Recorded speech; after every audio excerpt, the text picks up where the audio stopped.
This is the Voice of Freedom.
You're listening to the Worldwide Freedom Radio Network.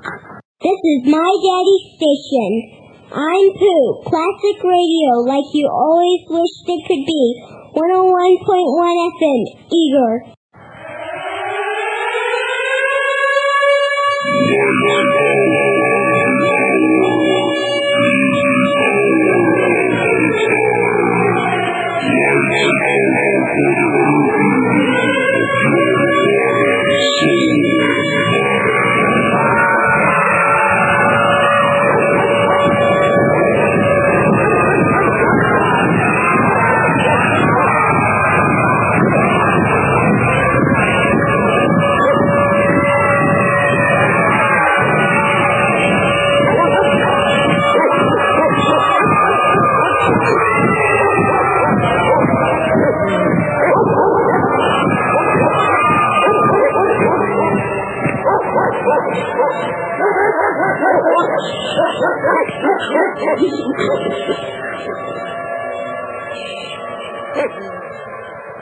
You're listening to the Hour of the Time. I'm William Cooper. Ladies and gentlemen, I've got a few things to give you here before we get started. Number one is the phone funds for the network. We are getting donations, not nearly what we should be getting, for all of those who claim that they want to hear more network programming. And if that's true, then you've got to get off your duff and contribute, because the only way we can give you extra programming while we're waiting for new programmers to come onto the network, that's paid programming, is for you, the listeners, to contribute $10 for each extra hour of programming that you want to hear. And it'll be good programming, I can assure you that. And it's not to pay for the satellite. That's paid for. We have the satellite, ladies and gentlemen, 24 hours a day. That's already paid for. It's ours.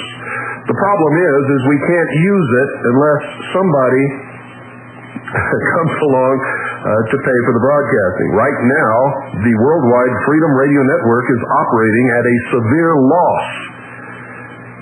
Those of us who are involved in this, who have put up the money to do this, are taking a bath right now, and we're doing it with the knowledge that America needs this network. They need a network that will tell them the truth and not feed them pablum. They need a network that puts broadcasters on who are going to be good broadcasters and deliver the truth, not rumor, not supposition, not lies. But that when you go to check out the information that they give you, you'll find out that it's true. That's what this network is all about. And we're dedicated to that. And as I have always done in my quest for the truth and to restore constitutional Republican government, wake up the American people, all of these things have been a labor of love, so to speak. and myself and my family, we often do without in order to make these things happen. Now, if you want to know about how much something like this costs, call some of these companies that handle the satellite time for radio broadcasting and for television, and ask them how much it would cost you to get a transponder 24 hours a day to put up a network. And you'll find out what those of us who are trying to help get the truth out to the American people are expending on this kind of thing. It's not just a few dollars, folks. It's an awful lot. So even though we have purchased the transponder for 24 hours in every day, we can't use it. And the reason we can't use it is because we don't have the money to pay for the telephone uplink from the studios to the satellite uplink to get the broadcasting onto the satellite. It costs us $10 every hour that we're on the phone line. And we're trying to get cheaper rates, but right now that's what it is. It's $10 an hour. And that's what we have to pay. So if you want extra programming on this network, the satellite is paid for. We can put up there anything that we want, but we need $10 per hour to do it. Now, if you're all sitting out there waiting for me to do it, I have invested everything that this family has and that our trusts own in Oklahoma City Day 1, in the transponder for this network, in equipment for broadcasting, in many things that you don't even know about and probably will never, ever know about. I've always been out there hanging over the edge of the cliff. I've always done my duty as it has presented itself to me. I have always tried never to fail in my responsibility, and I don't believe that I have. So people are always asking me, what can you do? Well, what you can do, folks, is contribute to the phone fund. And we keep track of every nickel that comes in for the phone fund. And we've even been adding other donations that have been sent in that weren't even earmarked for the phone fund. And I'm going to tell you what we have now and who gave it. And if you're not on this list, shame on you. Shame on you. Terry Mobley gave $100. That's 10 hours of programming. And we'll begin this programming in March, ladies and gentlemen. If you're an affiliate station, make sure, folks, that you send in or call us and ask for a copy of the extended programming schedule, because we're going to be airing some dynamite broadcasts on the Worldwide Freedom Radio Network. And if you don't know when we're going to be doing that, you might miss it, and you may not be able to put it out on your affiliate station for your listeners, and they might get very upset about that. So call Connie at 520-333-4578, and you can do that right now if you're an affiliate station, and ask her to send you a schedule of the additional extra broadcasting that will be airing in the month of March because of the donations that these people that I'm going to read to you right now have given. Terry Mobley gave $100. He has paid for 10 hours of additional broadcasting. Richard and Dorothy Yannick paid $10. See, folks, you don't have to be rich. That $10 to me is just as valuable as the $100 from Terry. It pays for 1 hour of additional broadcasting on satellite for all of our affiliate stations all across the nation and around the world, and we are very appreciative of that. Ellen McCurdy, $30. That's 3 hours of broadcasting that she has paid for and allows us to present in the month of March. Joseph Crudo, $20. Again, that's 2 additional hours that nobody would ever hear if Joseph hadn't contributed that $20. Paul Story, $20. Again, thank you, Paul. John Oliver, $10. That's 1 additional hour of extra programming that we would not be able to air if John Oliver had not sent us that $10. S. Johnson, $200. $200. That's 20 hours of extra programming that we can give to you in the month of March because the Johnsons were good enough to contribute $200 to this network to pay the phone bill to the uplink. John Padgett, $10. Again, we wouldn't be able to produce that hour if John had not sent us that $10. Saber Gary, $20. That's 2 additional hours that we would not ever have been able to present to you had she not sent that to us. Jerry Etchie, $20. And he wrote a wonderful letter along with his $20. I was going to read it, but I thought I better not because Jerry embarrasses easily. But he sent us $20, and we're very appreciative, Jerry. Thank you very much. Lowell Martin sent $100. $100, 10 additional hours of programming. Now, folks, we didn't ask anybody to send $100 or $200 or $30 or $20. We just asked you to send $10 if you wanted to help us out so that we could present an extra hour of broadcasting. These people did it from the goodness and the kindness of their hearts in order to be able to help this network grow and do the things that we should be able to do. Al Hoop III sent $10. That's an extra hour of broadcasting. Altogether, we've got, let me see, what do we got here? We've got 10, 20, 30, 40, 50. We've got 55 hours here, ladies and gentlemen, in the month of March, because these people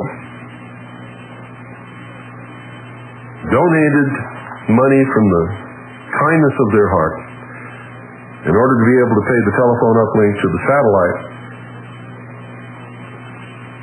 We're going to be able to produce 55 hours of extra programming in the month of March. It should be a lot more than that. We should be able, if you all were doing your job, to put up 8 hours of additional programming every single day in the month of March. And every month thereafter, because folks, you know, if you just contribute $1, it's better than contributing nothing. So, just wanted to let you know how this phone fund is coming along and who's doing it. Now here, out of all of our listeners, there's 1, 2, 3, 4, 5, 6, 7, 8, 9, 10, 11, 12 people. 12 people out of the tens of thousands and probably millions of people who listen to this broadcast. I don't know how large our audience is anymore. When we were on WWCR and on the satellite and being carried by low-power FM stations all over the place, we did a professional sampling by mail, and we had over 10 million listeners. Now, I know that our listening audience is not that high now because WRMI does not cover the area that the WWCR covers. And a lot of the people who used to listen to this broadcast on shortwave don't even know that we're back on shortwave. So, but we have a tremendously huge audience. We know that. And out of that audience, only 12 people who claim to be concerned about their country and claim to want this kind of network and haven't done anything. So, it's part of the great crowd that's always waiting for somebody else to do it. Somebody else to do it. Somebody else will do it. Well, I thank you, all of those who have contributed. The month of March is going to have some fantastic programming because of your kindness and your response to the need here. And we thank you from the bottom of our hearts and hope that others will follow your example so that we can offer at least that much programming in addition to the regular programming in the Worldwide Freedom Radio Network every month. You see, this is not some kind of a profit venture. I'm not making any money here, folks. In fact, we're operating at a tremendous loss right now. Tremendous loss. The few broadcasts that we have on the air now are not paying even, well, folks, they're not even paying half of what the satellite transponder costs. In fact, they're not even paying 1/4 of what the transponder costs, and aren't even close to 1/4 of that cost yet. So that's, we're eating that.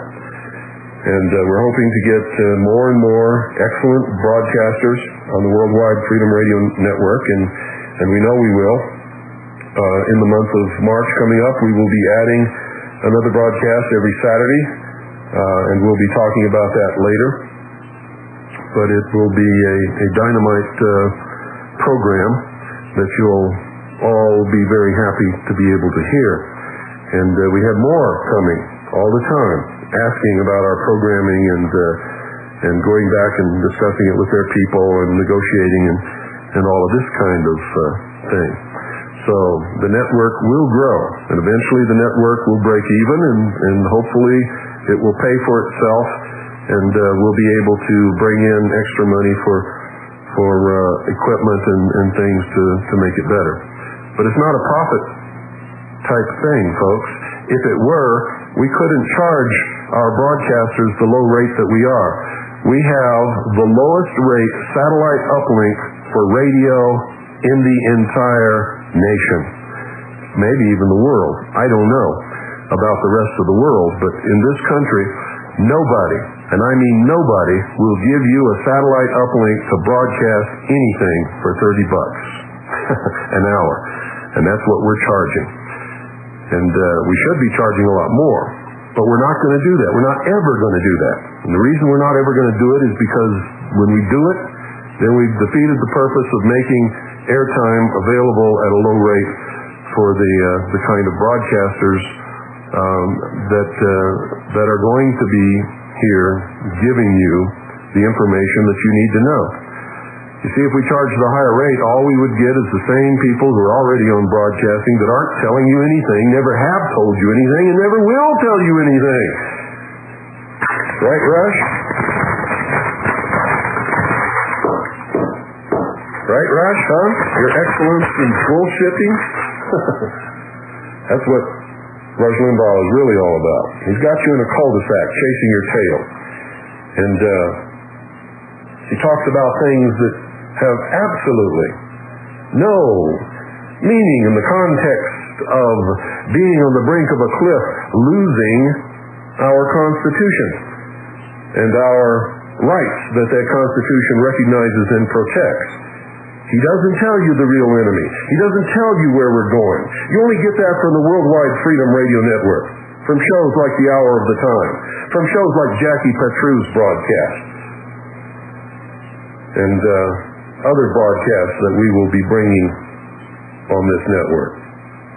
So keep that in mind, and sit down and hash it over, folks, and say, hey, I'm always wondering what can I do, and I never do anything. At least I can do is send in $10 so that we can get some extra programming on this network. That's what you should be saying to yourself. And that's what we hope that you'll be saying to yourself, and then follow through with it and do it each and every month. And we'll be able to bring you the very best quality and informative programs that you can imagine. You already know the quality of the broadcasts that we put on the air.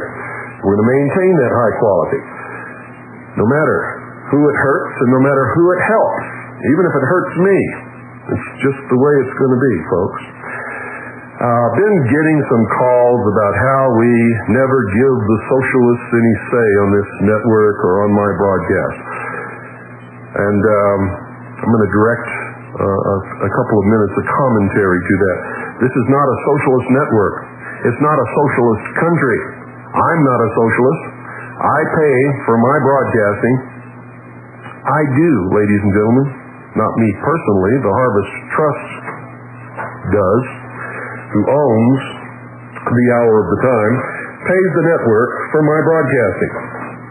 And the Harvest Trust pays for the satellite transponder for the Worldwide Freedom Radio Network.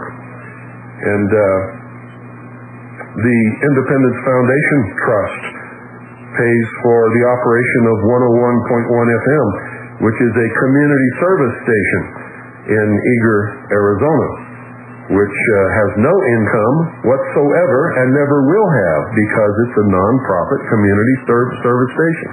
It's not here to make money. It's here to educate people and give them programming, an alternative voice, alternative music, an alternative place to put their ear, so to speak, and give to the community that has given so much to all of us. That's what it's for. So, I hope that you all understand exactly what it is I'm trying to say. And I'd say it another way, real quick, but I'm not supposed to do that on radio. So I won't. But let me get back to the socialistas. You see, there's a myth in this country that there's a free press. It's just not true. The Constitution grants freedom of the press, and it grants freedom of speech. Now, here's what that means. It means that each and every person in this country has the freedom to speak what's on their mind, no matter what it is. Okay? And nobody can interfere with that. But you see, you cannot infringe upon other person's property in the process of doing it. You can't barge into my living room and give me a sermon because you have the freedom of speech because it's my property, and I don't want you doing it. And if you try it, I'm going to ask you politely to leave, and if you refuse to leave, I'm going to grab you and I'm going to throw you out on your ear. And if you give me much of a fight, then I'll get my pistol and stick that up your nose, and we'll see how quick you leave. That's the way I am, ladies and gentlemen. That's the way it should be. There has to be a respect for the property of other people. You cannot force the owner of a newspaper to print what you want him or her to print. You can't force CBS to tell the truth because you don't own CBS. You see, when they talk about freedom of the press, what it means, ladies and gentlemen, is whoever owns the press has the freedom to print whatever they want, or to say whatever they want, on a microphone, or on a television boob tube. That's what it means. Nobody owes you the truth.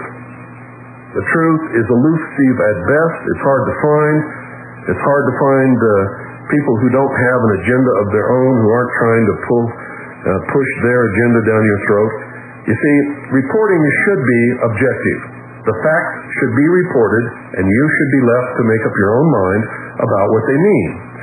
But everybody who owns the press, or owns a radio station, or owns a TV station, or a network of whatever kind it happens to be, has their own agenda, including this one, whether you have realized that or not. Our agenda is to promote freedom, is to promote a return to constitutional Republican government as guaranteed to us by the Constitution for the United States of America, to promote and educate people about the ideals and principles upon which this nation was founded and became the greatest nation in the world, to teach you about what's happening to this country and why it's happening and who's bringing it about or what their agenda really is and how it's going to affect you. That's our agenda, you see. So the only way to have a truly free press is for you to own your own press, like Glenn Jacobs in Eagar. He found a need for a community newspaper, and he wanted to print in there what he believes is the truth, and he does a darn good job about it. He also is right in line with what we're doing. He believes in America. He believes in American ideals. He owns his newspaper. He prints what he wants. Glenn Jacobs has a free press. William Cooper has a free press on the hour of the time. Jackie Patru has a free press on the Jackie Patru program. The Worldwide Freedom Radio Network has a free press. and will only allow those who will tell the truth and document it and source it and not lie to the people or spread rumors to the people to be on this network. Michael Cottingham with Quest for Help has a free press. We don't owe socialists anything. In fact, in my estimation, socialism sucks and so do socialists. They're destroying this country. They're stripping our freedoms from us because they don't want to be responsible. They don't want to make it on their own. They don't want to work and sweat and build something. They want it handed to them on a silver platter and guaranteed by Big Brother, their government, and they're willing to give up anything to get it. Well, we're not. So, when socialists write me a letter or they call me and say, gee, you don't give us any airspace. Why should I? I don't owe you anything. You're not paying for my broadcast. You're not helping support the Worldwide Freedom Radio Network. You haven't funded the hour of the time, and if you wanted to, I wouldn't allow you to do it.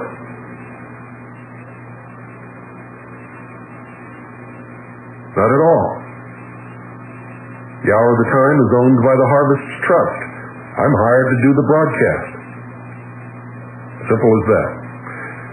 And we have an agenda. We're going to put our agenda, not your agenda. Your agenda is footed by the most powerful, wealthiest print media, television networks, and radio networks in this whole world. You own and operate all the communist news networks that feed us the pablum and the lies every day. Why should we give you a voice? If you want a voice, do what we have done. Start your own radio broadcast. Start your own radio network.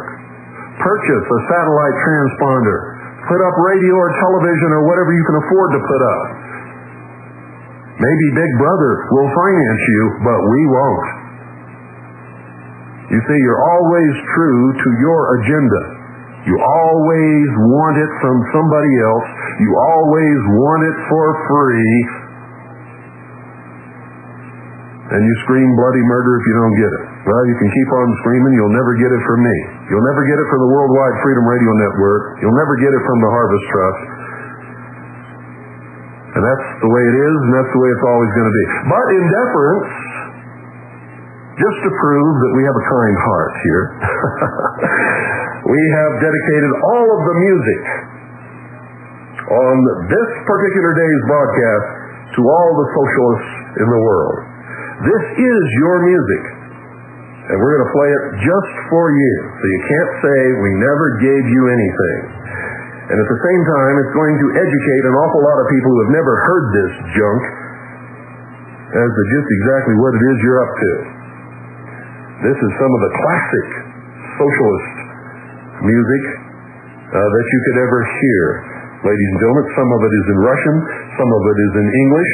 I would pay particular attention to the Internationale when we play that, and I'm not going to tell you which one it's going to be, but listen to the words when it's in English. When it's not, just understand that they're talking about red flags and down with the bourgeoisie, which is you, and promoting socialism and equality for the working class. We're all victims. Somebody's got to take care of us because somebody else is always knocking us down. Oh my gosh. How can people live with themselves if every morning they get up and they're a victim, they look in the mirror and everybody's out to get me? You know why it's that way? Because Karl Marx was one of the biggest victims in the world. He couldn't succeed at anything. He was an abject failure at everything that he ever did. He was a Jew who hated Jews. I mean, how much of a failure could you possibly ever be? Everything that he wrote, he plagiarized from Friedrich Engels. He was a racist. He hated blacks. He hated Spanish people. He didn't like anybody. And he wanted to create this big mechanism called the state in order to take care of him. And that's where it comes from, ladies and gentlemen. Don't go away. I shall return after this brief pause.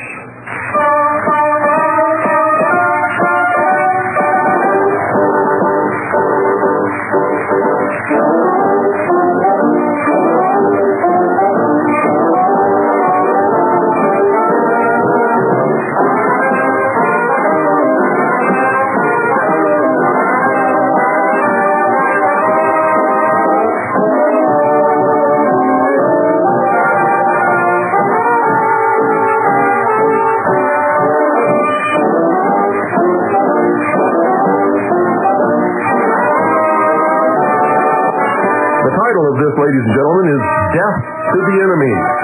Death to the Enemy. Ой, товарищи, бой, придет за собой, а направой священной войны. За отчизну свою, на удар мы свою, отвечаем ударом войны. Наш закон просит нам, смерть врагам, смерть врагам. Пусть один лишь вперед, знает вольный народ, смерть врагам, смерть врагам. Много-много веков таких видов врагов Bonaparte победили душов. А теперь бойцевой, грозной силой стальной мы фашистов повесить веков. Наш закон просит нам, смерть врагам, смерть врагам. Пусть один лишь вперед, знает вольный народ, смерть врагам, смерть врагам. Позовем нам Москвы, будем драться, как львы, побочить нарастающего. Ради наших детей, ради дом матери, мы врага уничтожим до дна. Наш закон просит нам, смерть врагам, смерть врагам. Пусть один лишь вперед, знает вольный народ, смерть врагам, смерть врагам.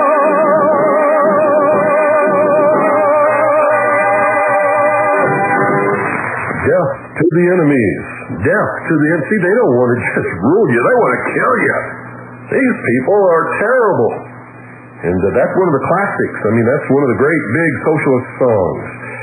And they love it. You go to a socialist meeting, you hear these things. This is what they play. And you're going to hear more of it all during this broadcast. Every single thing that we air during this broadcast as far as music goes is going to be one of the classics of socialism. And so be ready to listen to it. Well, they're up to it again, ladies and gentlemen. The Bureau of Land Management, BLM. And this time they've targeted gun owners and a few other things, but they have a comment period. If you want to get your 2 cents in, you've got to do it, ladies and gentlemen, before March 7th, 1997. This is from the Bureau of Land Management. Bureau of Land Management. For release January 14th, 1997. If you have any questions about this, contact Celia Boddington. Celia Boddington, area code 202-452-5128. That's Celia Boddington at 202-452-5128. Or Erica Patachi at 202-452-5084. That's 202-452-5084. The BLM extends the comment period for proposed law enforcement regulations.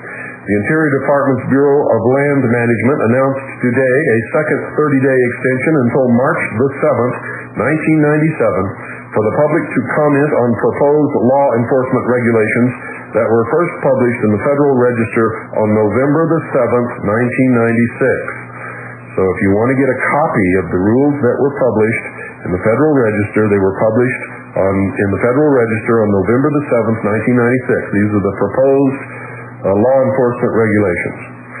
The proposed rule does not add, this is what they say in their press release. I'm going to tell you what they say, and then I'm going to tell you the truth, okay? They say the proposed rule does not add any new law enforcement authority for the Bureau of Land Management, but seeks to clarify what activities are prohibited on the nation's public lands under existing laws. Several prohibited acts would be added to existing BLM regulations. However, these proposed additions are based on existing federal statutes or local BLM supplementary rules or closure orders. You see how they are, folks. They tell you first the proposed rule does not add any new law enforcement authority for the BLM, and then they tell you that they're going to add proposed additions, and several prohibited acts will be added. And this is the way the government works all the time. It is just infuriating how they lie through their teeth constantly. The BLM, listen to this, the BLM is committed to giving all users of the public lands ample opportunity to comment fully on these proposed regulations, said interim BLM Director Sylvia Baca. I hope that all interested parties will take advantage of this extension and submit their comments by March 7th, 1997, and I hope that you will all do that also. If you don't put your comments in on what I'm going to tell you today, then you can't complain if they take away certain things from your ability to do on BLM, what they call BLM land. They can't produce a title to the land. It actually belongs to the states. They just steal it. W. Hord Tipton, the BLM's Assistant Director for Resource Use and Protection, said the proposed rule does not expand BLM's law enforcement authority or change the way our agency enforces the law on public lands. Although certain prohibitions in the proposed rule do not appear in current regulations, they are derived from existing statutes or local supplementary rules and closure orders, or they reflect court decisions. How do you like that for double talk and triple talk and quadruple talk? These guys speak with forked tongues. Tipton added, it should be noted that BLM law enforcement officers already have the authority to enforce these proposed... Yep, got 2 pages stuck together here. To enforce these proposed provisions. The BLM proposed the new rule to consolidate the prohibitions of the numerous applicable laws and regulations into one concise area of the Code of Federal Regulations. And ladies and gentlemen, that's just an outright lie. You see, they wouldn't be doing this if BLM officers already had the authority to enforce these changes. They're doing it to give them the authority and restrict your movements and activities on BLM land even more than they're already restricted. And here goes some more lies. Listen to this. I'm going to read all of their baloney, and then I'm going to tell you what it really is. The proposed rule covers the following topics. Existing regulations. The proposed rule would consolidate existing law enforcement regulations currently scattered throughout Title 43 of the Code of Federal Regulations. The BLM has issued several criminal regulations since enactment of the Federal Land Management and Policy Act of 1976. Individual resource programs issued these regulations, which are now scattered in various subparts throughout Title 43. Statutes.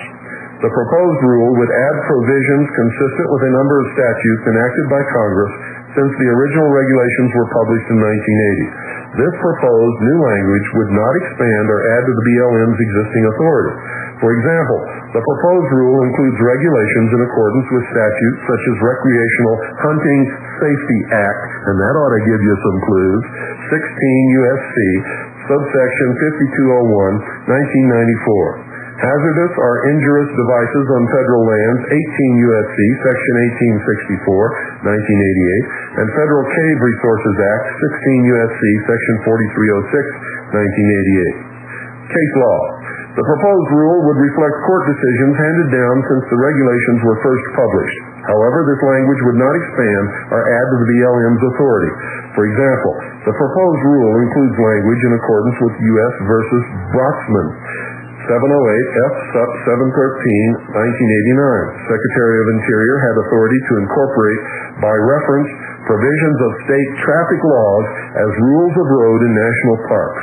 And U.S. versus Lindsay, 595 F. 2nd. 5, 1979. Property clause of U.S. Constitution grants to U.S. the power to regulate conduct on non-federal land when reasonably necessary to protect adjacent federal property or navigable waters. And that should give you another indication of what these people are up to. Now they're saying that federal officers have authority on non-federal land. You see, but they tell you that this doesn't change anything. It changes a lot, ladies and gentlemen.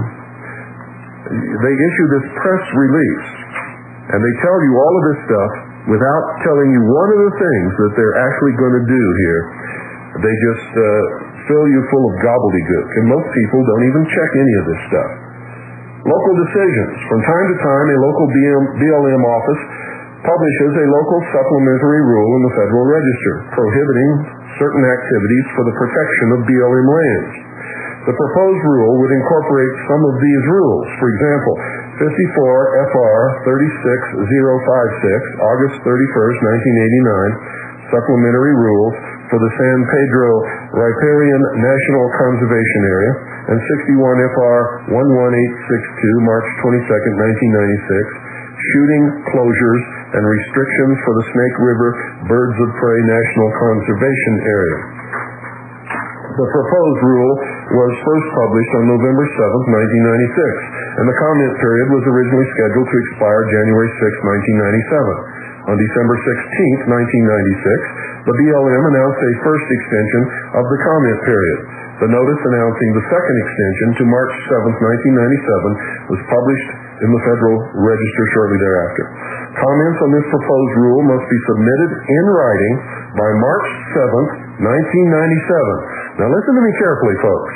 Comments on this proposed rule must be submitted in writing by March 7th, 1997 to the Bureau of Land Management, Administrative Record 401, capital L, capital S, comma, 1849 C Street, Northwest, Washington, D.C., 20240. And I'm going to read this again twice, slowly, okay? So you can write it down. Comments on this proposed rule must be submitted in writing by March 7th, 1997, to the Bureau of Land Management. That's the Bureau of Land Management, Administrative Record 401, capital L, capital S. That's Administrative Record 401, capital L, capital S, 1849 C Street, Northwest. That's 1849 C Street, Northwest, Washington, D.C., 20240. Washington, D.C., 20240. Okay, this is the last time now. Comments on this proposed rule must be submitted in writing by March 7th, 1997, to the Bureau of Land Management, Administrative Record 401, capital L, capital S, 1849 C Street, Northwest, Washington, D.C., 20240. Now, comments may also be submitted electronically via the Internet. However, I discourage that because they can make those things disappear into electron land. But if you write it on a piece of paper and put it in an envelope and send it, it becomes part of a permanent record, and they can't throw it away. Okay? But if you want to, via Internet, here's the address. WOCOMMENT. That's WOCOMMENT, the A with the circle around it, WO.BLM.gov.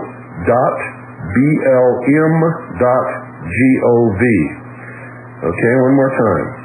WOCOMMENT, A with the circle around it, WO.BLM.gov. Persons submitting electronic comments should include attention, capital AC30. Attention, capital AC30, and their names and addresses in their internet messages, as if you're going to get an answer. Okay, that's what they say, ladies and gentlemen. And what all this affects is just incredible. And I'll be getting to that right after this.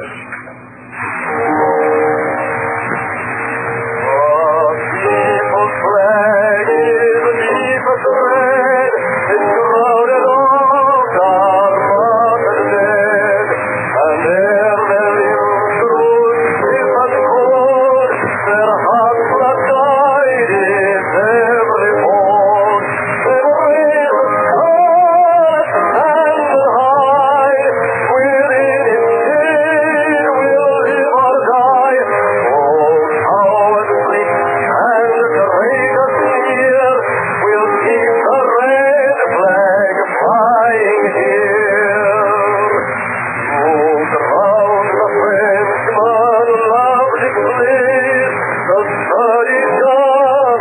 the chanted praise.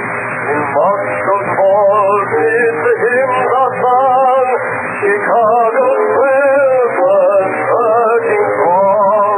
With a wave of star and high, within its shade we'll live or die. Oh, how it blinks and the traitors near. We'll keep the red flag flying here. It waves above our infant night, when all ahead seems dark as night. It witnessed many a deed and vow. We must not change its color now. Then let the scarlet stand high. Within its shade we'll live or die. Oh, how it blinks and the traitors near.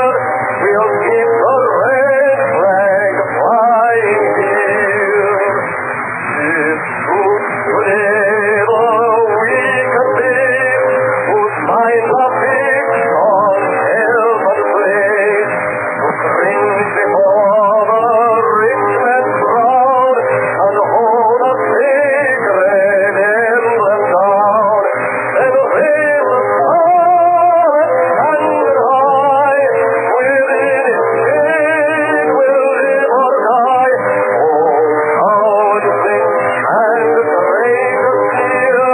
We'll keep the red flag flying here. With heads uncovered, swear we all, to very onward till we fall. Come dungeon dark or gallows grim, this song shall be our parting hymn. Then raise the scarlet standard high. Within its shade we'll live or die. Oh, how it blinks and the traitors near. We'll keep the red flag flying here. Then raise the scarlet standard high. Within its shade we'll live or die. Oh, how it blinks and the traitors near. We'll keep the red flag flying here. How about it, folks? You want the red flag flying here? Well, I don't. As long as I'm alive, it's not going to happen. I can assure you of that. And I'm not the only one. Okay, here's what's going on here. Number one, the BLM officers, I don't care what they say, I don't care what they print in their regulations, cannot ever have authority outside of federally owned land. It's unconstitutional. They don't have any authority, period, except on federal land, ladies and gentlemen. That's the law. You can't change the law by writing a regulation. Can't happen. So one of the things that you need to say in your response to this is that under no circumstances will you accept federal officers having any authority off of federal land. Because if you allow that to happen, folks, in the first place, it's against the law. It's unconstitutional. It flies in the face of reason, even. But if you were to allow it to happen simply by not responding or not caring and not objecting, because remember, the basis of the law is that if you don't protect your rights, you don't have any rights. That's the truth. And it goes back for a long, long time. It's just the very foundation upon which the law is written. You have to protest. You have to claim your rights. You have to speak up when you see the law violated. So in your response, you should tell them, under no circumstances will we accept you giving any authority to federal officers off federal land. Because if you do, They're going to come on your land, ladies and gentlemen. They're going to tell you what you can do and what you can't do. Is that what you want to happen?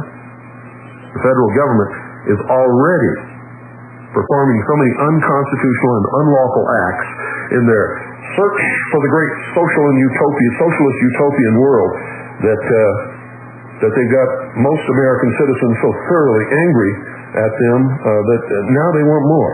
And they're going to keep pushing for more. But that's number one. Say, under no circumstances will we accept that. So forget it. Now, for gun owners, in this, really gun owners are targeted real big here. The Bureau of Land Management has proposed a rule governing the use of firearms on federal lands. It's part of this. And it is dangerously overboard. In fact, anything that restricts the use of the right to carry and possess firearms for American citizens is unconstitutional until they deal with the second article and amendment. All of these laws are unconstitutional. Any gun law is unconstitutional. But they want to pick away, see? They pass laws that you think are okay because they just infringe a little bit. And you say, well, we'll let them get away with that if they'll leave us alone with the rest of the stuff. The truth is they never do, because then they come along with another one, and then another one, and then another one. And pretty soon they come along with big ones based upon those small ones. And because you didn't stand up and protect your rights to begin with, you lose them. That's how it works. This is a proposed rule, folks, on page 57615 of the Federal Register for November the 7th, 1996. This proposed rule is on page 57615 of the Federal Register for November 7th, 1996. That's where they published these proposed rules that I just read you their press release about, where they didn't tell us anything that they're going to do in their press release. They never will. You have to go look it up because they're always hiding what they want to do. They think that the majority of sheeple will just read their press release and say, oh, well, this is for our own good. And so they never look it up and they never read it. And so next time they go out to hunt or camp on BLM land, somebody drives up and they get arrested or they get a ticket or they get their guns confiscated or something happens to them and they go, well, since when did this happen? You can't do this to me. Well, if you don't protest it and stand up for your rights, yes, they will. Whether they can or not, they will, simply because you abdicated. This is the proposed rule.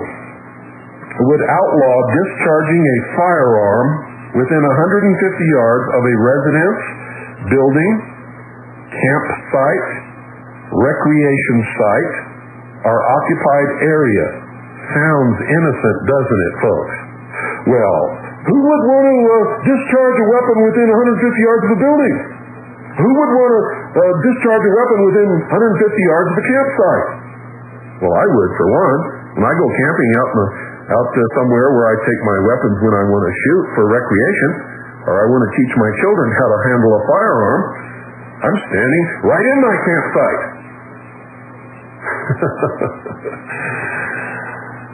But here they go. Discharging a firearm within 150 yards of a residence, building, campsite, recreation site. Now, do you know what the definition of a recreation site is, ladies and gentlemen? Well, for your information, it covers all BLM land which is used for public recreation of any kind, which includes camping, which includes any kind of recreation that you can think of. If you believe that hiking is recreation, and you are performing your recreation on BLM land, and that has been designated by the government or by the BLM for hiking, you can no longer fire a weapon anywhere on that land or within 150 yards of it.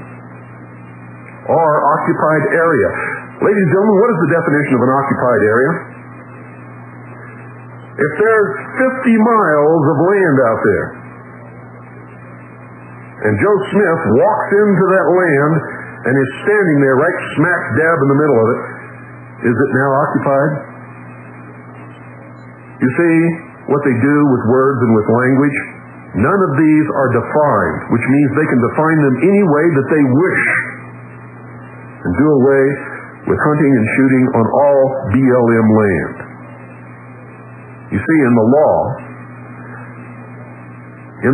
ladies and gentlemen, if they are not absolutely specific, it can be interpreted to mean anything they want it to mean, and that's what these scum are doing to us. You see, one of the biggest goals that they have is to take the guns away from the American people, restrict your right to hunt, restrict your right to shoot, and eventually disarm every American citizen in this country. And this is part of it. Now, if you go down to the local BLM office and ask them about this, they'll say, oh, no, we would never do anything like that. Oh, no, what we mean by occupied area is,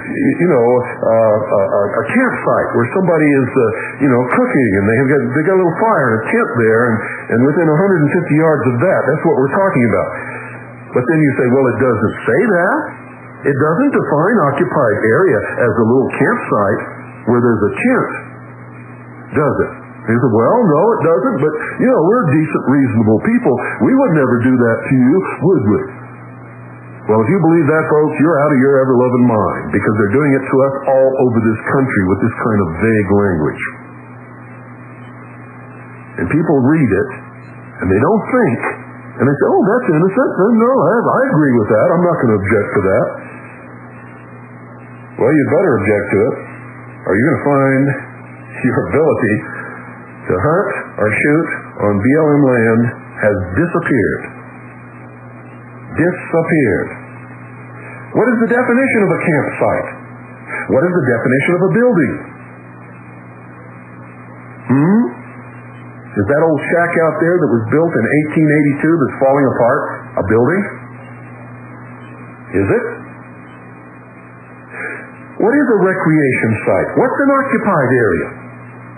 This ineptly drafted rule could effectively prohibit both hunting and the use of firearms for self-defense or practice or recreation on all public lands.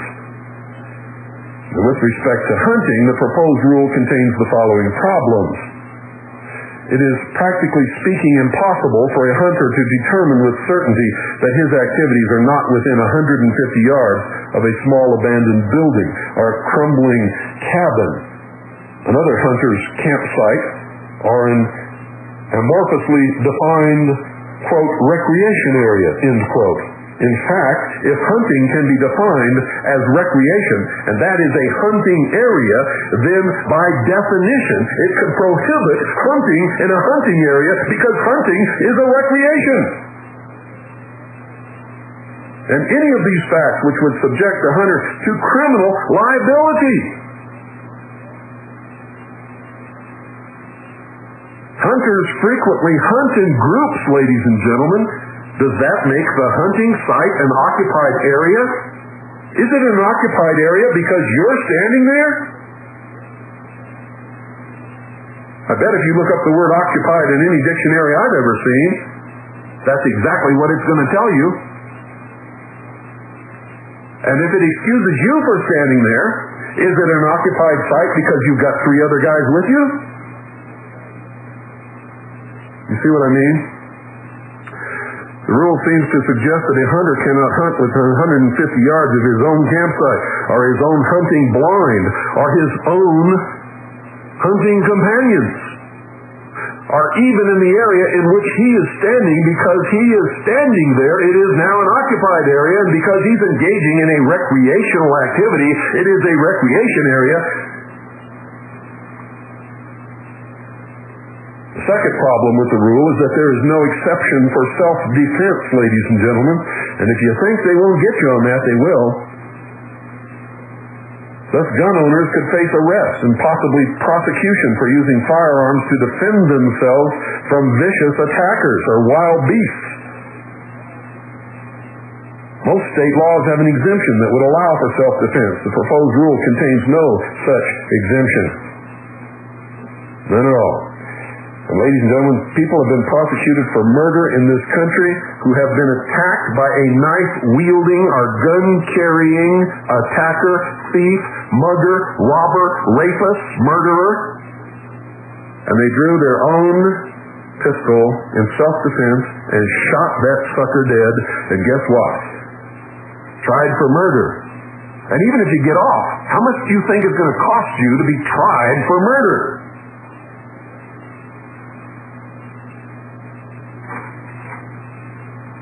How much? An awful lot, folks. You can't afford it, I can tell you right now. You cannot afford it. Nobody can. This is the voice of freedom.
You're listening to the Worldwide Freedom Radio Network. This is my daddy's station. I'm Pooh, classic radio like you always wished it could be. 101.1 FM, Eager.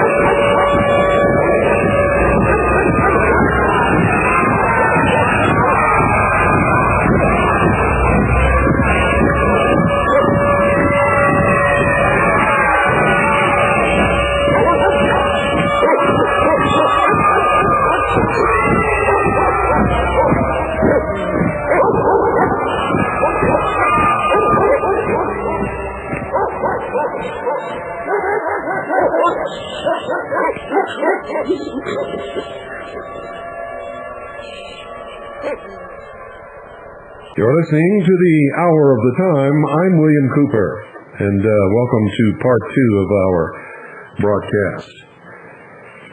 Let me just quickly finish this up. The proposed rule would allow BLM to search without warrant or process any person, place, or vehicle according to any federal law or rule of law, and seize without warrant or process any piece of evidence as provided by federal law.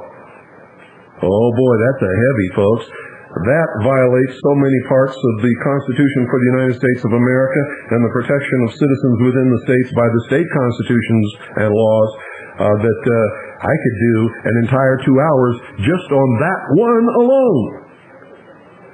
This rule would allow these arrogant jerks to search without warrant or process any person, place, or vehicle according to any federal law or rule of law, and seize without warrant or process any piece of evidence as provided by federal law. That would include strip search, ladies and gentlemen. You want to be out in the middle of a campsite, in the middle of the forest, with a bunch of federal officers strip searching your wife? I don't think so. That's do or die time. That's when people bite the dust. And it might be you trying to defend and protect your wife. Or how would you like to be strip searched in the middle of the desert? Or the forest, or wherever it happens to be? And who gives these people the right to tear up the Constitution for the United States of America the Creator-endowed rights which it recognizes for all American citizens, and the Bill of Rights, and throw them all into the trash can. Search without warrant? Since when is that lawful? Well, folks, different law enforcement agencies all across this country have been doing that for quite some time. A lot of you don't know it. But you see, you think it helps them catch crooks? It also helps them railroad you because you're politically incorrect, or they don't like the color of your skin, or they don't like it because maybe you have a little bit more money than they have, or maybe you don't have any money. You understand what I'm trying to tell you? If you take away the rights of any person, no matter who that person is, you have also taken away your own rights and the protection of those rights. We cannot allow that. We must stop this. Search without warrant or process any person, place, or vehicle according to any federal law or rule of law, and seize without warrant or process any piece of evidence as provided by federal law. You must oppose this effort to tamper with our rights. Write the Bureau of Land Management. Bureau of Land Management Administrative Record, Room 401, capital L, capital S, 1849 C Street Northwest, Washington, D.C., 20240. Bureau of Land Management Administrative Record, Room 401 LS, that's capital LS, capital L, capital S, I should say. So if you don't do it just right, it won't get there. 1849 C Street Northwest, Washington, D.C., 20240. Or you can email them via the internet at WOCOMMENT, the A with the circle around it, WO.BLM.gov. And please include, if you use the email, include attention, capital AC30, and your name and address in your message. Tell them, no. Forget it. Who do you think you are? What do you think you're doing? How did you get so arrogant? And what makes you think we're going to allow you to do this to us? It's not going to happen.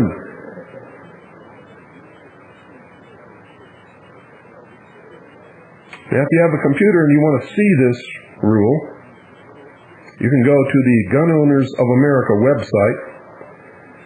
Point your browser to http://www.gunowners.org/GTBLM.GTBLM1.htm. Let me say that again, make sure everybody gets it correctly. http://www.gunowners.org/GTBLM1.htm. And you can download it. And you can also go to the Federal Register and get it from there. Federal Register of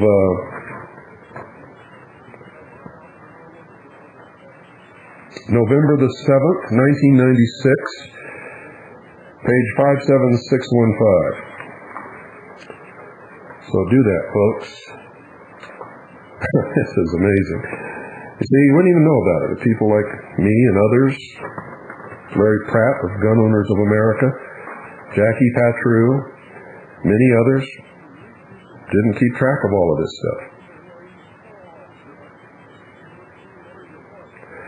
Here's some other things that those rules allow them to do.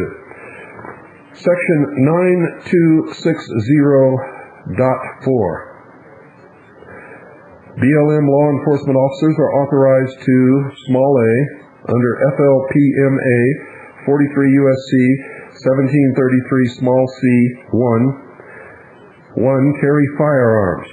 Oh, gee, Yogi, you better put that picnic basket back. Here comes the Mr. Ranger and he's wearing a gun.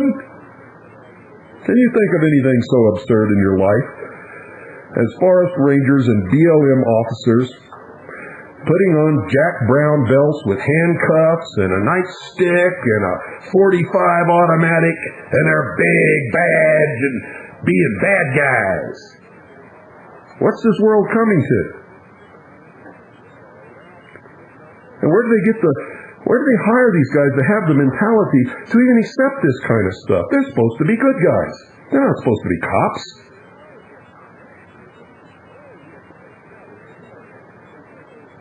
2, execute and serve any warrant or other process issued by a court or officer of competent jurisdiction. You know what competent jurisdiction means? It means they can execute and serve state warrants, our county warrants, our city warrants, as long as it's issued by a court or officer of competent jurisdiction. You see, they cease to be federal officers and become national state police. Don't you understand what's happening, folks? The Gestapo is forming in America. Number 3, make arrests without warrant or process for a 1, misdemeanor he or she sees or has reasonable grounds to believe is being committed in his or her presence, or 2, felony if he or she has reasonable grounds to believe that the person to be arrested has committed or is committing a felony. And you don't need rules for that. Anybody can do that. Any citizen of any state or of the United States can make a citizen's arrest if you see somebody committing a misdemeanor or a felony right in front of your eyes. If you don't see it, all this stuff about if you believe is being committed, sorry folks, that doesn't wash. You have to see it. And if you don't see it, then you have to have a warrant. And that's the truth. So what it does is grants them authority in an area they never had it before. Because anybody can make an arrest if you see a crime being committed. They don't need a special rule for that. 4, search without warrant or process any person, place, or vehicle according to any federal law or rule of law. And 5, seize without warrant or process any piece of evidence that's provided by federal law. And B, the small b, folks, under 43 U.S.C. 1466, take oaths, affirmations, affidavits, and depositions with the same force and effect as if administered or taken before an officer having a seal. Wow. Listen to this. Section 9262.7, what BLM rules concerning public disturbances and dangerous activities must I follow while I'm on BLM lands? On BLM lands, unless BLM has authorized it, you must not cause a public disturbance. What is a public disturbance? If you fire a weapon, is that a public disturbance? Huh? If you sit around a campfire at night and sing songs, is that a public disturbance? Or create risk to other persons by engaging in activities which include but are not limited to A, making unreasonable noise. See, you thought I was full of it when I said, is sitting around a campfire singing songs a public disturbance? You thought I was full of baloney, didn't you? The very next one is A, making unreasonable noise. How can you make unreasonable noise in the middle of a desert if you're the only ones there? You see, it doesn't say there has to be other people around, ladies and gentlemen. You're on public land. B, discharging a firearm or any other implement capable of taking human life, causing injury, or damaging property. 1, in or within 150 yards of a residence, building, campsite, recreation site, or occupied area, none of which are defined. 2, across or on a publicly maintained highway, road, or trail currently open for public motor vehicle traffic or an adjacent body of water. That's common sense. Or 3, at glass bottles or other materials being used for targets that have a tendency to break into hazardous fragments with sharp edges and projections. I have no problem with that.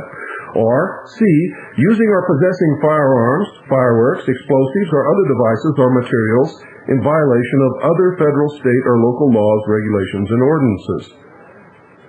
Now, if you're on BLM land, how can you be in violation of other federal, state, or local laws, regulations, and ordinances if you're using or possessing a firearm,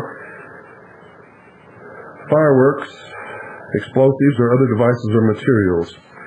Unless, of course, you're building a bomb or something like that. Of course, that would be prohibited. But there are already laws against that, ladies and gentlemen. And this is all part of building a national Gestapo, a police force that is always there and can never be taken away.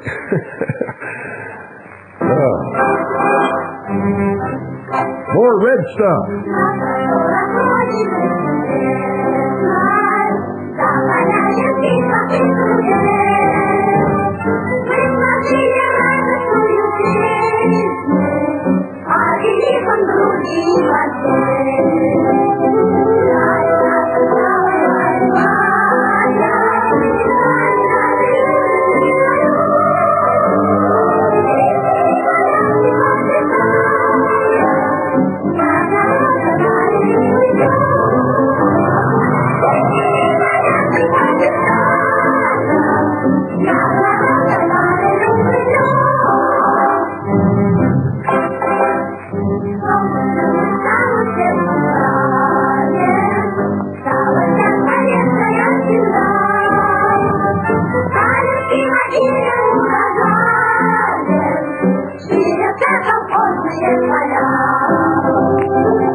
More red stuff, red stuff, red stuff.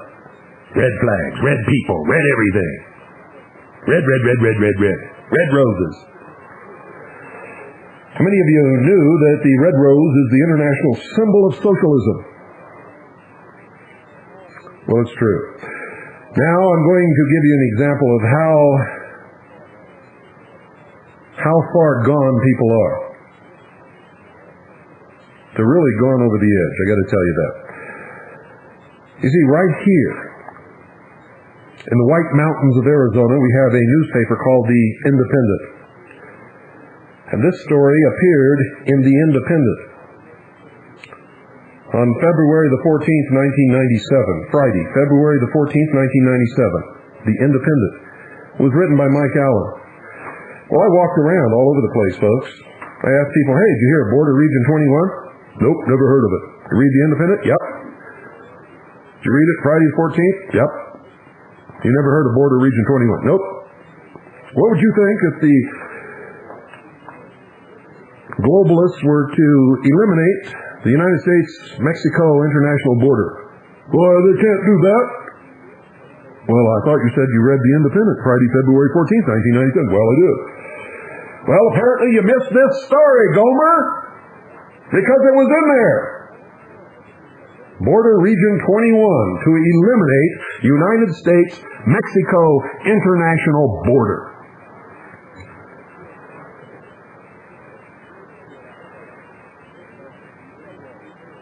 Dateline, Sholo, Arizona. The utopian city of the future will be devoid of nationalism, racial strife, and individual sovereignty, according to the latest information out of the White House. Now listen to this. Stop bleeding and following the Judas goat long enough to listen to this. Tucked beneath the coattails of the 1993 North American Free Trade Agreement, NAFTA, was an additional agreement implementing what has come to be called the La Paz Agreement that calls for the elimination of the United States-Mexico international border at Arizona, New Mexico, California, and Texas. The La Paz Agreement was implemented in January 1997. Let me read that again just in case you didn't hear me. The La Paz Agreement was implemented in January 1997 and calls for a 60-mile strip north and south of the border to be an open zone and will be called Border Region 21. The agreement is a new environmental program that eliminates sovereignty as well as the borders of the two countries, with funding provided through the creation of the Border Environment Cooperation Project, known as BECC, and the North American Development Bank, known as NADBank. Now, before NAFTA was even passed, I told you this was going to happen on this broadcast the hour of the time, over and over and over again, and when we finally got the full text of NAFTA, there it was. And I read it to you over this broadcast. The people wrote me letters saying I was crazy. Now here it is, printed by somebody I don't even know named Mike Allen in The Independent. And everybody around here that reads The Independent didn't even see it.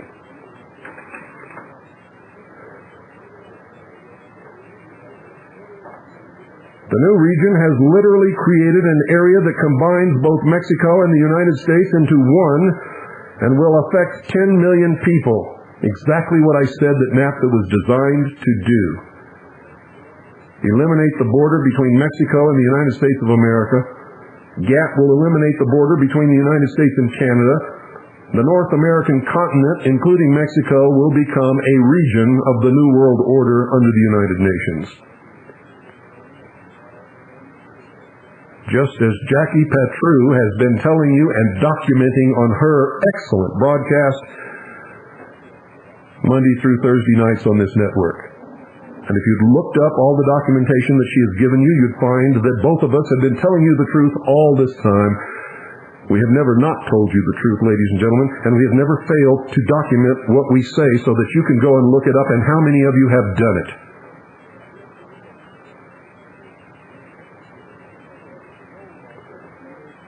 Quote, the goal is to shine the light of truth on the dark forces within our government that would take away our liberties as granted under the U.S. Constitution. That's what Mike Allen's doing here. The major purpose of Border 21 is to provide sustainable development to the newly created border region. According to treaty documents, sustainable development seeks to restructure education by providing lifelong learning opportunities, OBE, and creates visioning councils which will limit urban sprawl, refurbishes land area to be designed for pedestrian and bicycle traffic, and makes use of rail corridors for intercommunity visions. What a bunch of socialist gobbledygook BS if I ever heard it in my life. To manage the newly created region, U.S. federal agencies and Mexican agencies have been combined. For environmental protection, the U.S. Environmental Protection Agency, Natural Resources and Fisheries, and Mexico's Secretariat for Internment and Secretariat for Social Development.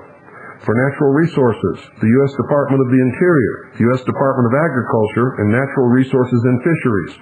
For border water resources, U.S.-Mexican sections of the International Boundary and Water Commissions. For environmental health, U.S. Department of Health and Human Services, and Mexico's Secretariat of Foreign Relations and international institutions such as BECC and NADMEC. Some of the key objectives of the agencies will be within the biodiversity and protected areas, improving and expanding protection of species and habitats, promoting sustainable management of natural resources in the entire border zone through productive projects to improve the quality of life for local communities, managing natural protected areas to guarantee the conservation of ecosystems and biodiversity. To manage this area properly, the U.S. Geological Survey has acquired infrared aerial photography. The cameras will do mapping of the area as well as the monitoring of proper land usage, forest management, water resources, and the protection of natural resources, promoting sustainable aquaculture development while preventing habitat degradation and declines in resident species. What do you think about that? Huh? Oh, me. Sometimes I wonder why I even bother asking, to tell you the truth. Because sometimes I wonder if anybody really cares. Do you? And if you do, why aren't you doing something? Why aren't you helping us? Why aren't you up there with your own radio station, yelling your head off? Why aren't you writing articles? Why aren't you standing on the street corner? Why aren't you at the city council meetings and the county supervisor meetings and in your legislator's face? Why? Why? I want to know. I want to know. So, figure out a way to tell me, will you please? You see, it took effect January 1997. They're implementing the open border now. It doesn't move the border back 60 miles on each side, ladies and gentlemen. It eliminates the border. Eliminates it. Do you know that NAFTA has already destroyed the United States tomato industry? They're bringing so many tomatoes up from Mexico and Central America, they're flooding the market with these tomatoes. And so our tomato growers are going out of business. The problem with their tomatoes? Well, they're bringing all kinds of insects that we never had up here before in those tomatoes and in the other stuff they're going to be bringing too.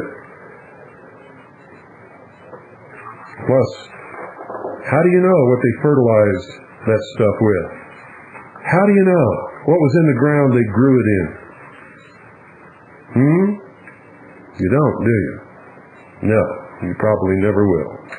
We march from a stricken country, from broken hill and vale, where factory yards are empty, and the rusty gear for sale.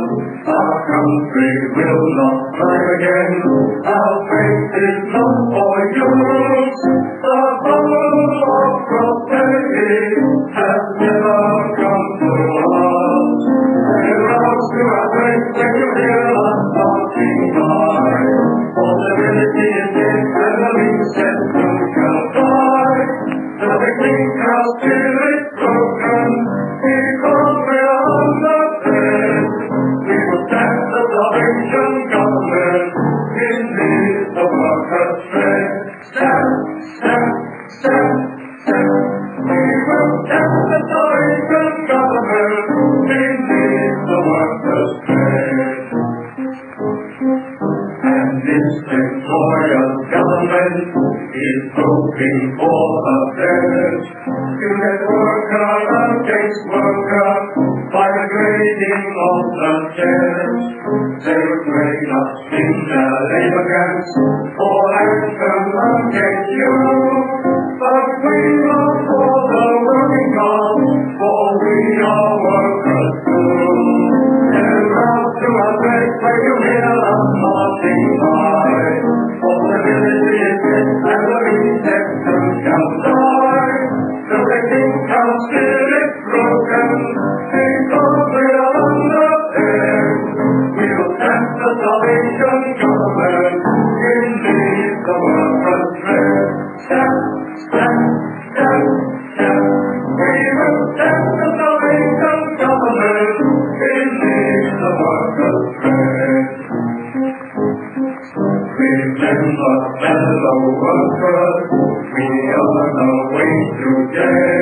That I'll put you on the scrap heap when I find it doesn't pay. For you who are employed, making cartridges and bones, we'll be working side by side when the final crisis comes. Then round to a red when you hear the passing by. For the village is lit and the meat soon shall die. So they think how clear is broken, because we're underpaid. We will cast the Salvation government beneath the workers' tread. Stamp, stamp, stamp, stamp. We will cast the Salvation government beneath the workers' tread. A militia being necessary to the security of a free state, the right of the people to keep and bear arms shall not be infringed. Is that difficult to understand? Not at all. Not at all, ladies and gentlemen. It is as clear as a bell. But guess what? People all over the place are interpreting it, aren't they? Even though it's clear as a bell. So, if you think they won't interpret what a recreational area is, or occupied land is, or a campsite is, or a building is, you better think again. They'll interpret it in every way that it can possibly be interpreted to restrict your use of BLM lands and to keep firearms completely off of public land. Period. I could give you a lot of other examples that are clear as a bell in their meaning. Yet these socialist sucks interpret it completely out of any realm of understanding whatsoever. Some of you women out there might be interested in this announcement. There's a Patriot Women's Alliance. Patriot Women's Alliance. And this is the mission statement. PWA, Patriot Women's Alliance, is an informal association of like-minded American women set up to offer moral and spiritual support across this great country. Its purpose is to provide someone to listen, encourage, or advise if asked by linking women of like interests, beliefs, and small local groups. There are no fees or dues. If you are interested in becoming a part of the Patriot Women's Alliance, or would just like to help in some way, please contact our coordinator, Saber Gary. That's S-A-B-R-E, Gary, G-A-R-R-Y, at 409-423-4916. That's Central Standard Time. And please don't call it indecent hours like many of you insist upon calling me. It's amazing how inconsiderate some people are. Please don't call Saber at inconsiderate times, okay? Her name is Saber Gary, 409-423-4916, Central Standard Time. And please, account for your time zone when you figure out when you're going to call her. Okay, that's that. This one going to grab you. You just, folks, I have so much information coming in here all the time that I try not to hit you with the worst stuff. Sometimes I try not to hit you even with the medium stuff. I try to give you the stuff that you'll understand and will help to educate you. But it's a very tiny percentage of what I see that comes through here every day. Hundreds and thousands of documents and newspaper articles and letters and everything that you can think of. And this is just one of the minor incidents. This is a minor incident, folks. There are some real bad ones. Larry Gates of rural Iconium, Missouri. He's 54 years old. And he should be enjoying the very best years of his life. But he's not. After retiring from the Marine Corps as a Master Sergeant after 22 years of faithful, patriotic service, he spent 10 years in a civilian capacity working for the Marine Corps Finance Center in Kansas City, Missouri as a legal officer in the Personnel Department. In 1994, Gates was diagnosed with a heart condition and high blood pressure. So he and his wife Pam bought a small convenience store at Tally Bend, Missouri, and along with their 3 sons moved to Iconium, Missouri to escape the stresses of city life, as so many of us have. For 3 years, life was pretty good for the Gates family, and in keeping with his history of contributing and volunteering service, he did the same in Iconium. They named their store Bear's Den. They had real good neighbors and friends, and the little store thrived, especially in the summer months when the Tally Bend area is deluged with vacationers and bass fishermen. Gates joined the Iconium Volunteer Fire Department, once again giving of himself freely. Has also worked from time to time to assist the St. Clair County Sheriff's Department, freely, volunteering. As with most rural law enforcement, the St. Clair County Sheriff's Department has a large area to cover and very few deputies to cover it. I know, we have the same problem here. Gates' background in law enforcement and legal affairs in the Marines and also in Kansas City made him an asset to the rural deputies and to the sheriff.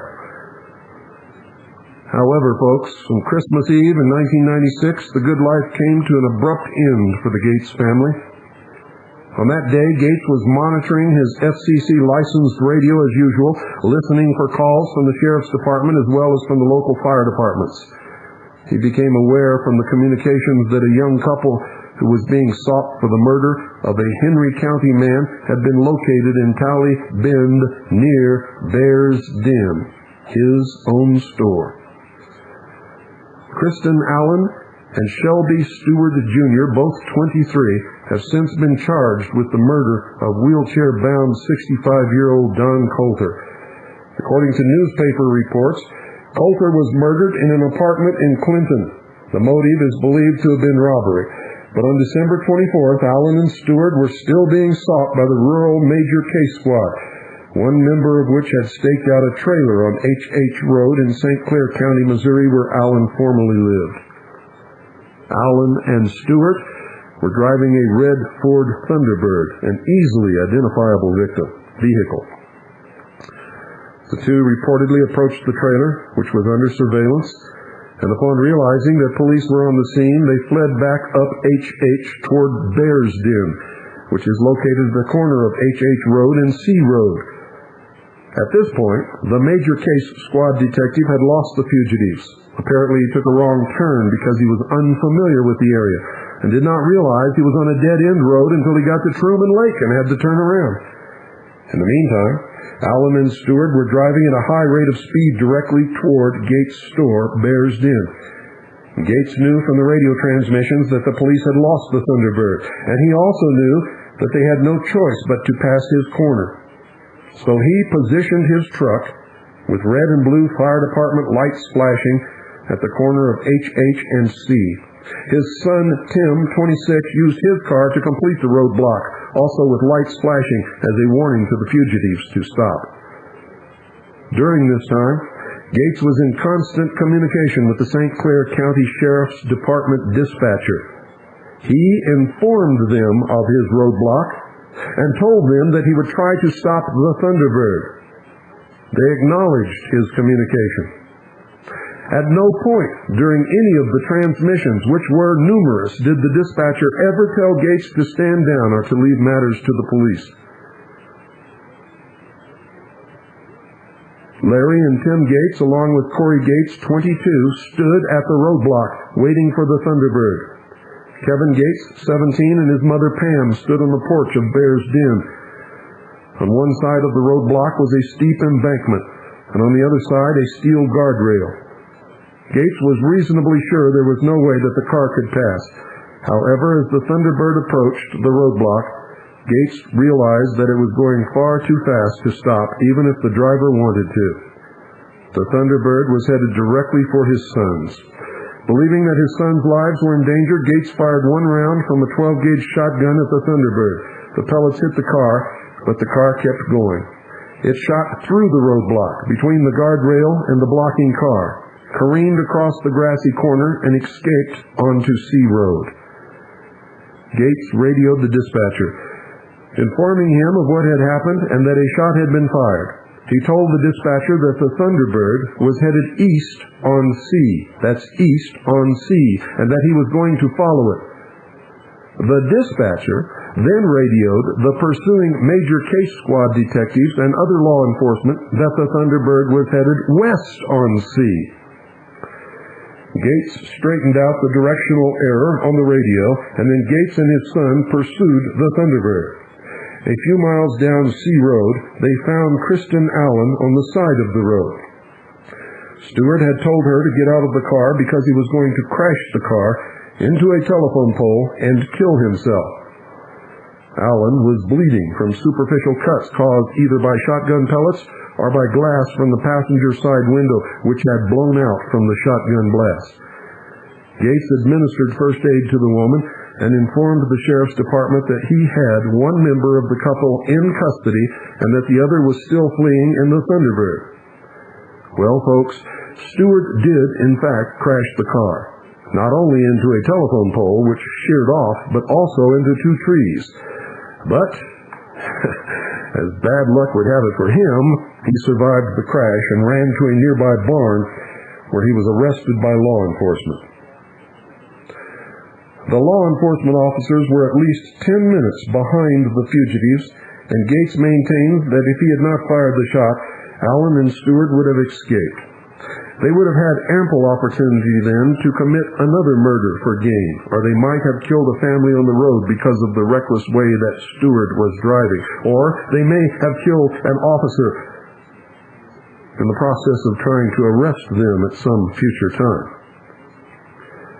After the two alleged murderers were taken into custody, Gates went to the St. Clair County Sheriff's Department to give his statement.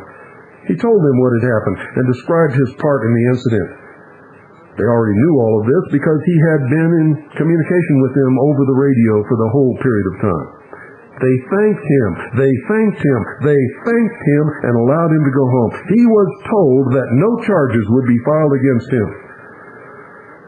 However, during the next 3 or 4 days, something or someone changed. Gates was charged on January the 7th, 1997, with unlawful use of a weapon, which is a Class D felony. It's a felony. He posted a $5,000 bond, and as of this writing is free awaiting the results of a hearing on March the 10th. Gates was advised by his attorney to cop a plea, which would result in the charge being reduced to a misdemeanor, a fine, and probation. However, Gates rightfully refused to plead no contest to a reduced charge because he is firmly convinced that he has done nothing wrong, and everybody in this whole country who understands what happened here knows that Gates did absolutely nothing wrong. He did his civic duty, as he has always done all of his life. His wife, Pam, agrees. Quote, "I am very proud of my husband, and I'm very proud of my sons. Everyone who comes in our store tells us that they support what Larry did and that they're behind us 100%, but because they did what was right and what was necessary, my entire family is under a shadow, and Larry could be facing 8 years in jail. He won't survive 1 year in jail," end quote. And she goes on, quote, "One of the sheriff's deputies told me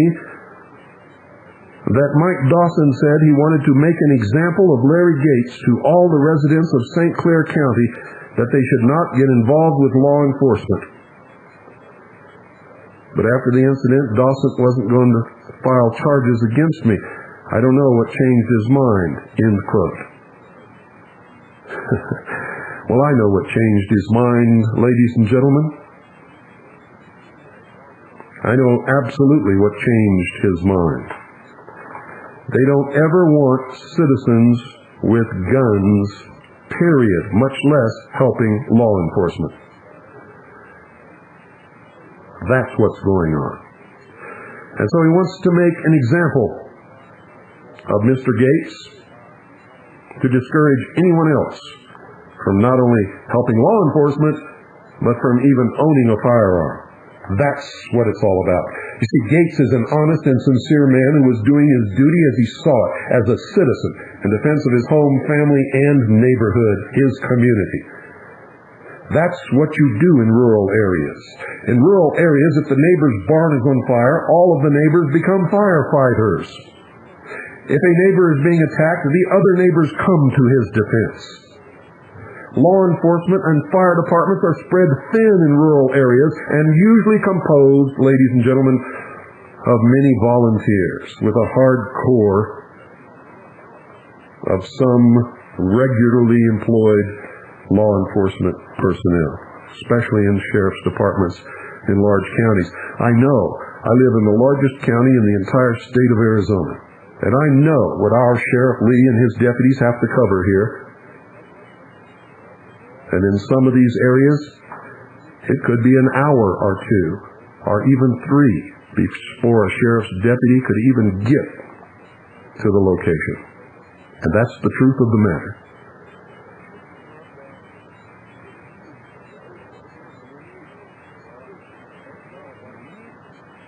Assistance from law-abiding citizens in rural areas has always been welcome. Mr. Gates is bewildered by the charges which have been filed against him because in his mind he has done nothing wrong. On the contrary, he is convinced that if he had not set up the roadblock and fired at the fleeing Thunderbird, the young couple who have been charged with murder would have escaped and been free to cause further damage to lives and property, and may have even run right over his 2 sons. Gates intends to fight the charges all the way to the Supreme Court if necessary. However, folks, such a fight will be lengthy and very, very expensive. You have no idea what these leeches who call themselves lawyers charge. So you're not going to get a defense like O.J. Simpson got. No matter how good or bad you may think his defense was, you couldn't afford to even think about even talking to one of those guys for 5 minutes. And neither can Mr. Gates.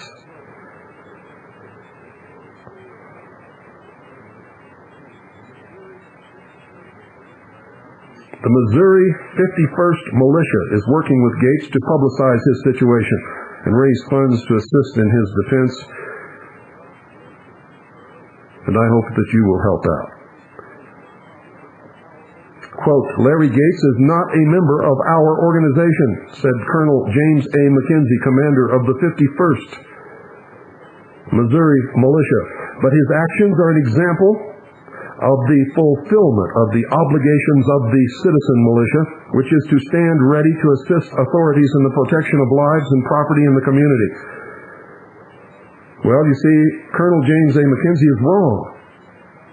Because Larry Gates, if he is not yet 65 years old, having been an honorably discharged or retired member of any branch of the military services of the United States of America, is a member of the militia by law. And that's what most of you out there don't know. By law. He was doing his duty, as so many others have in the history of this country. The 51st Missouri Militia stands behind Larry Gates and what he has done. Colonel McKenzie says, quote, we intend to raise funds to help him and get the word out as much as possible to citizens that Gates is being persecuted for doing what was right, end quote. If you'd like to send a contribution to the Larry Gates Defense Fund, write this down, ladies and gentlemen. I hope that you will respond from the depth of your heart to this man who has done so much for this nation in his life. Always volunteering, always unselfishly, always the right thing. Send your contributions to Larry Gates Defense Fund in care of P.O. Box 182. That's P.O. Box 182, Grain Valley, That's grain as in Grain, Valley, Missouri. If you don't know how to spell Missouri, just put M-O. That's what I do. 64029. Larry Gates Defense Fund. P.O. Box 182, Grain Valley, Missouri. Postal Zone 64029. There's a hearing scheduled for March the 10th at 9 a.m. at the St. Clair County Courthouse in Osceola, Missouri. And if you're a supporter of Mr. Gates, we urge you to attend.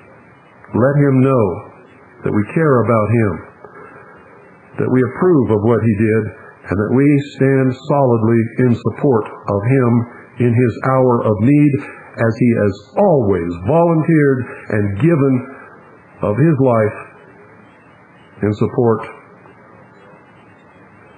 of the needs of this nation, his community, his family, and all of us. Once again, it's the Larry Gates Defense Fund, care of P.O. Box 182, Grain Valley, Missouri, 64029. And if you can make it, there'll be a hearing on March 10th at 9 a.m. at the St. Clair County Courthouse in Osceola, Missouri. And if you can be there, please show up and give him your support. If you'd like to call the St. Clair Sheriff's Department and tell them what you think of this, or the St. Clair County Courthouse District Attorney Mike Dawson, who's really the responsible party here. Mike Dawson, I bet you if we investigate his background, will turn out to be a socialist New World Order puke-faced pig. You want to bet? How much do you want to bet? Because we're going to do it. We're going to check this guy out. The St. Clair Sheriff's Department, Sheriff Leroy Conrad, 4th and Chestnut Street, Osceola, Missouri, 64776. That's the St. Clair Sheriff's Department, Sheriff Leroy Conrad, spelled C-O-N-R-A-D, at 4th and Chestnut Street, Osceola, Missouri, 64776. And Osceola is spelled O-S-C-E-O-L-A. O-S-C-E-O-L-A. If you'd like to call Sheriff Conrad, the number is 417-646-2522. That's 417-646-2522. And if you want to call this creep that is causing all of this trouble and heartbreak, or if you want to write to him, I'll give you the number also. It's St. Clair County Courthouse. St. Clair County Courthouse. District Attorney Mike Dawson, spelled D-A-W-S-O-N. District Attorney Mike Dawson. Courthouse Square, Osceola, Missouri, 64776. That's the St. Clair County Courthouse. District Attorney Mike Dawson, Courthouse Square, Osceola, Missouri, 64776. And here's his number. If you call, ladies and gentlemen, be polite. Voice your displeasure and support of Mr. Gates. But don't be a jerk. And don't make all of us look bad by saying or doing something that you shouldn't say or do. Here's the number, 417-646-2226. That's 417-646-2226. And I hope this response wakes them up a little bit. And I hope there is a big response. I think, well, folks, we either fight together or hang together, one of the two. That's the way it's going to be. I prefer to fight together. I don't like hanging, and I'm never ever going to be anybody's slave in anybody's socialist New World Order. So there you have it. I will always choose the right path, and the right path is to support this man. And I hope that you will join me in that effort. Good night. God bless each and every single one of you. And may God find it in His infinite mercy to save this republic. Arise, ye sovereign from your slumbers. Arise, ye criminals of war. For reason in revolt shall stand, and at last ends the age of chance. Now away with all superstition, of a message, arise, arise. We'll change hope with the old condition, and turn the just to win the prize. Then comrades, come rally, and the last fight let us take. The International unites the human race. Then comrades, come rally, and the last fight let us face. The International unites the human race. So take us from an high deliver, no trust have we in prince of fear.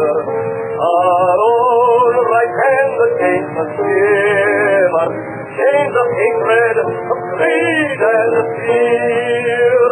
And the people will disgorge their booty, and to all give a happier lot. Each has his portion to his duty, and strike the iron when it's hot.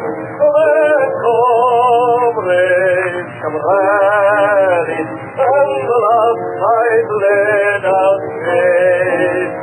The International unites the human race. Then comrades, come rally, and the last fight let us face. The International unites the human race. Then comrades, come rally, and the last fight let us face. The International unites the human race. Then comrades, come rally, and the last fight let us face. The International unites the human race. Not here, adult buddy. This is the voice of freedom.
You're listening to the Worldwide Freedom Radio Network, broadcasting on satellite GE1, transponder 7.56 audio, and over 700 FM stations across the nation and around the world.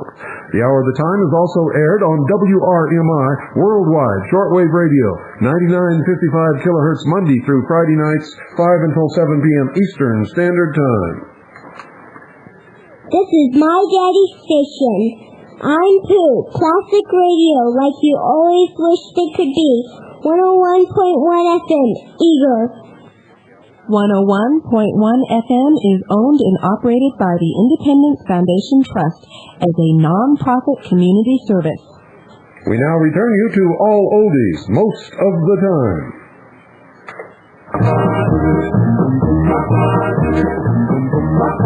Naughty up and call me Peter, but my real name is Lisa. Naughty up and call me Peter, but my real name is Lisa.